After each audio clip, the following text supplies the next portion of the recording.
So God is love and and love is an interesting thing. Uh it can be an action, it can be a powerful magnet, a tool, it can be art. It can be so many things. I really pray that these meditation sessions will provide clarity on cultivating the soul, doing the inner work, and just amplifying and understanding the love that is God's to give. Oof. So, thank you for joining today's meditation session.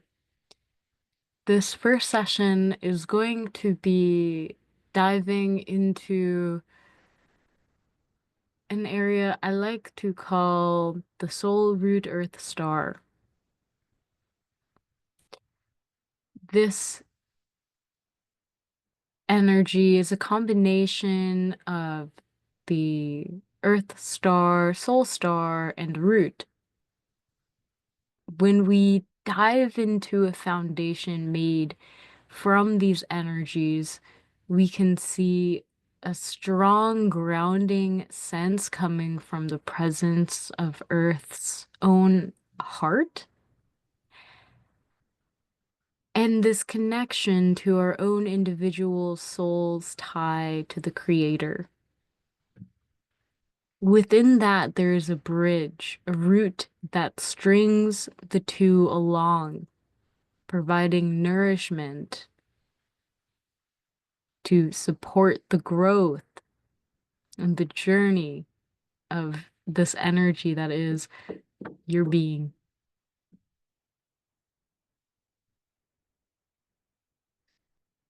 Okay.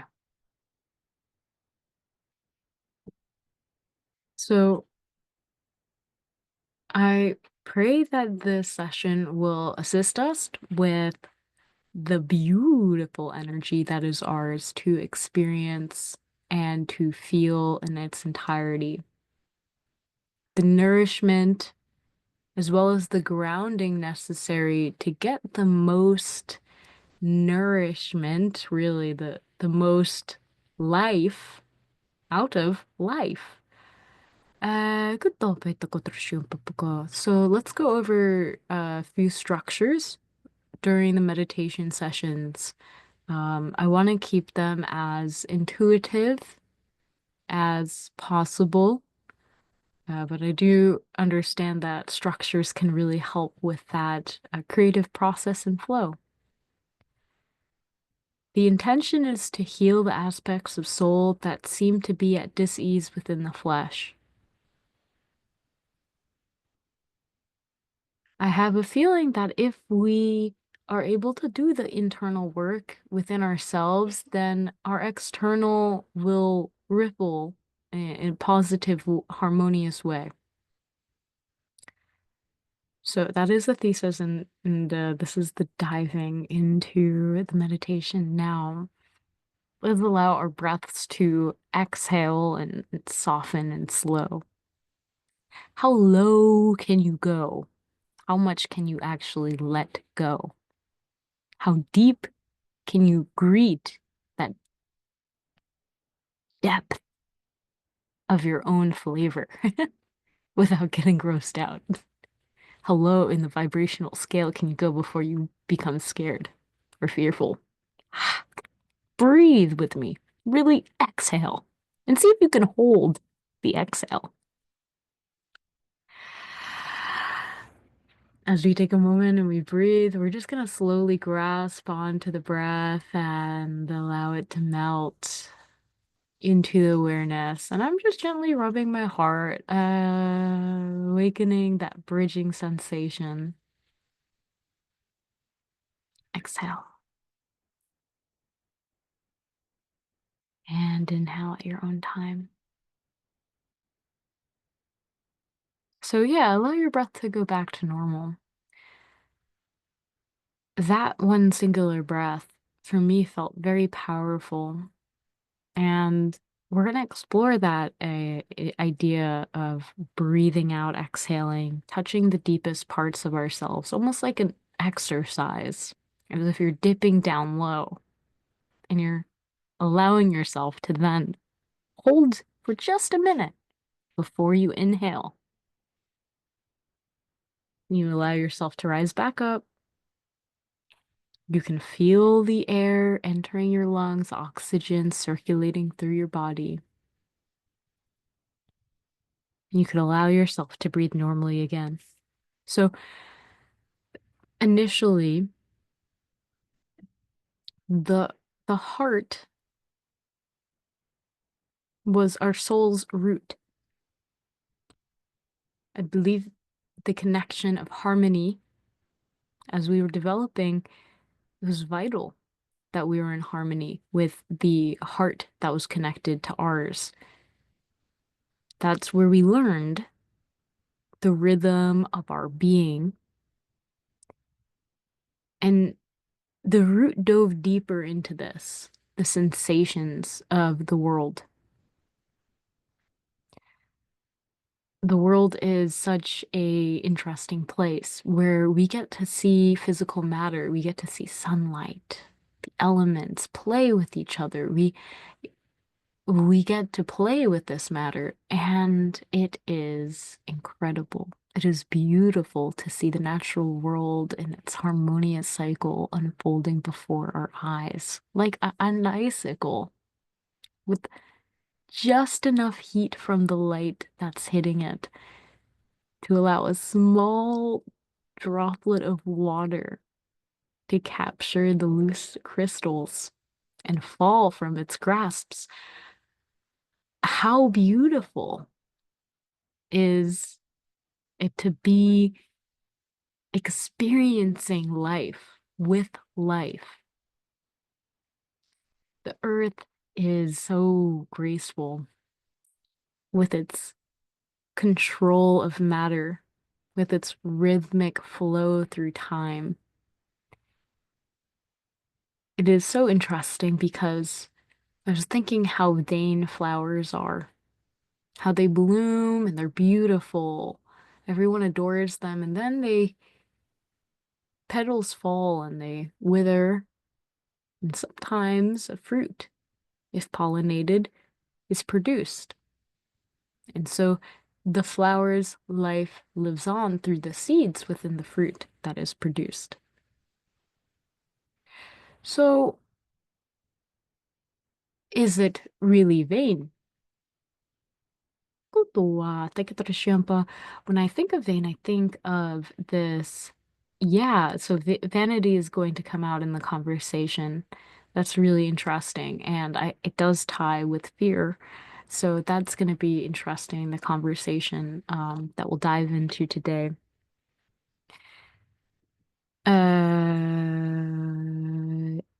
Okay. Before I dive into a light language-led conversation with the energy of vanity and the energies of fear will also be present. I pray that grounding and stability are also with us, as well as love. Again, love is the essence of gravity, I believe. It is the glue that holds the atom together. It is the feeling that your life has a purpose and the pursuit of that purpose. In a way, love is this beautiful thing, and it can also be scary. It changes. It's beautiful. And it is somehow reliable in its change, like a pillow that you position to catch someone when they fall. So let's allow ourselves to trust fall now. We're going to dive into this conversation and see what wisdom we can receive from it.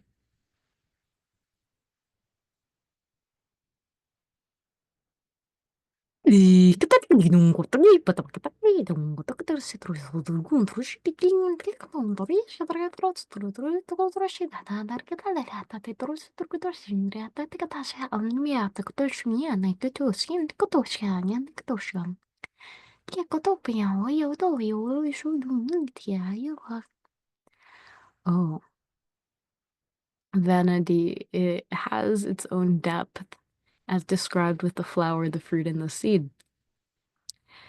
Vanity also has its own spite, its own fear of time passing by. It's fleeting, and with that time, the beauty fades. Vanity is much like clout. It is something that you look at and you want it. It's something that you can see. It's something that you can tangibly desire. Vanity is connected to matter in the flesh. It is a beautiful part of life.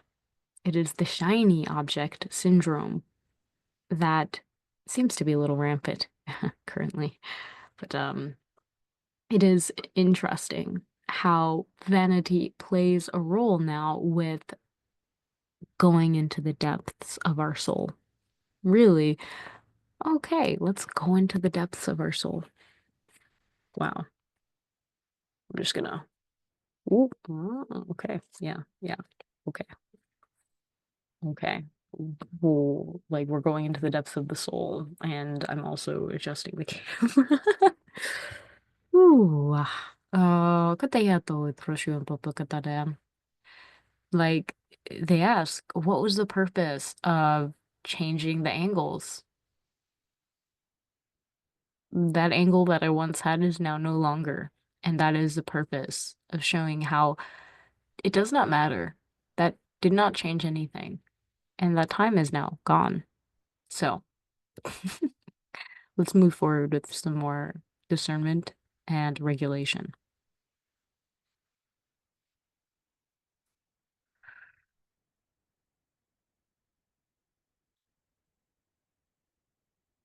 Yeah, okay, so before I dive deep into this aspect, now we're tapping into fear. Fear and vanity having a conversation.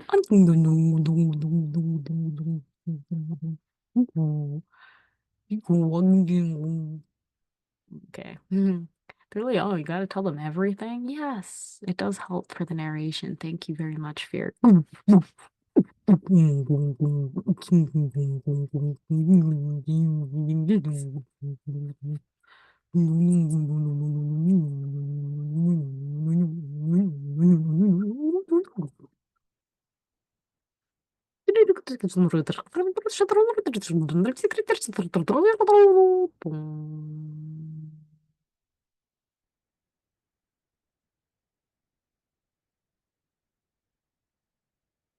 Vanity showed me a bubble. It pops. It is scared of that. Which they say how beautiful a bubble is. It's perfectly held together. And one lets go. And it's no longer there. It's thinking about all the people that could have seen the bubble and admired it that no longer will have the opportunity to see the bubble because it popped.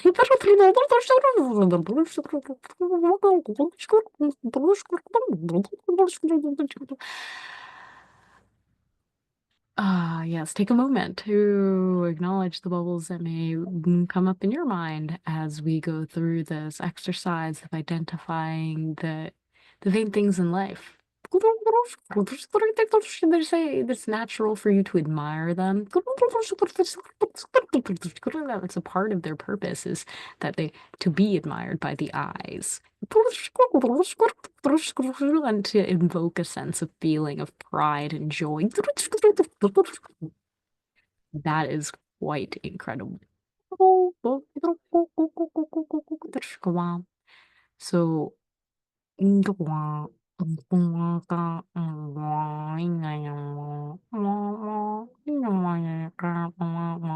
vanity doesn't want to no longer be there, even though it understands that a part of the value is the fact that it is impermanent. A scarcity mindset is that the things that we cannot have or there's only a little bit of, we desire more of.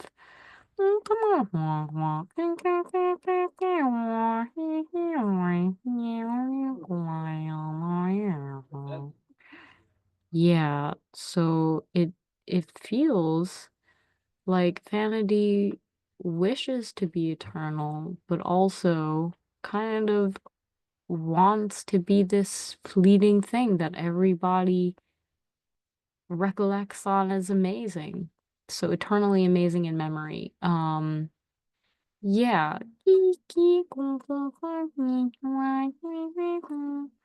So now we're tying this back into this meditation.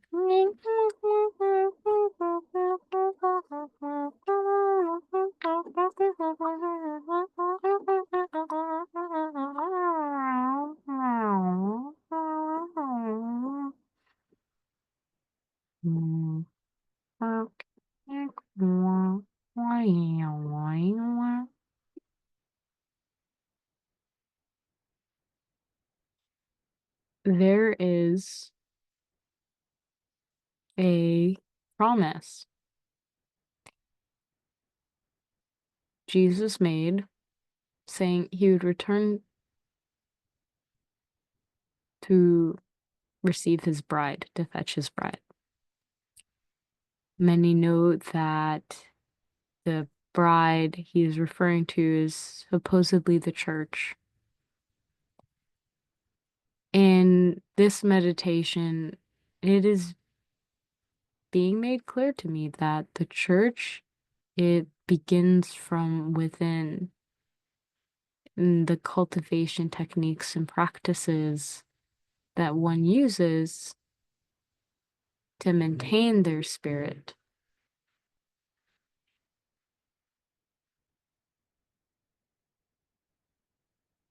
And their spirit is solely connected to earth through different ways and forms of sensations. It can be sensed by the body at all times, depending on how connected we feel to the earth and the nature of the creation that God has put us on. The easier and more receptive our being will be to our own soul that God has given us and implanted in the environment that we are currently situated in.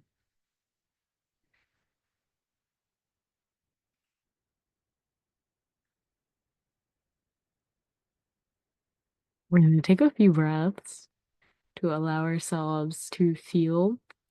And I am feeling led to just use my feet, to feel around with my feet. So I'm using the soles of my foot, and I'm just feeling around. I'm actually going to take off my socks, which is interesting. Yep, socks off. You heard me. This is going to be somebody let the dogs out. And this is a part of the meditation that is just reminding you that practical things to do now. Um, the soles of your feet are connected to your soul, and they're there for a reason. So cultivating and connecting to your soul could be as simple as feeling the soles of your feet for a few moments to honor and acknowledge where they will take you and pray over them that they are divinely led by God. So I pray, I pray that God will that will hear our hearts and guide us to where we are to go. Amen. So I am going to close this meditation.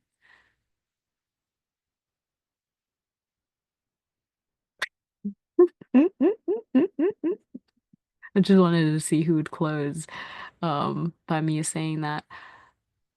I want to close this meditation with gratitude and acknowledging that this is just the beginning. This is just an opening space. Uh, I encourage you to continue meditating in your own way, um, taking your own time, uh, and to uncover what it is within your own being that feels connected. I hope that I hit upon all that was to be touched upon in this session. I have a feeling I did. Um, yeah, that's the feeling we're getting, and I feel good and complete to close. Uh, if you enjoyed this meditation session, awesome. I'm very happy to hear, and I pray that we can continue to cultivate our spirits in divine timing. All right, that's all from me. Much love. God bless. Namaste.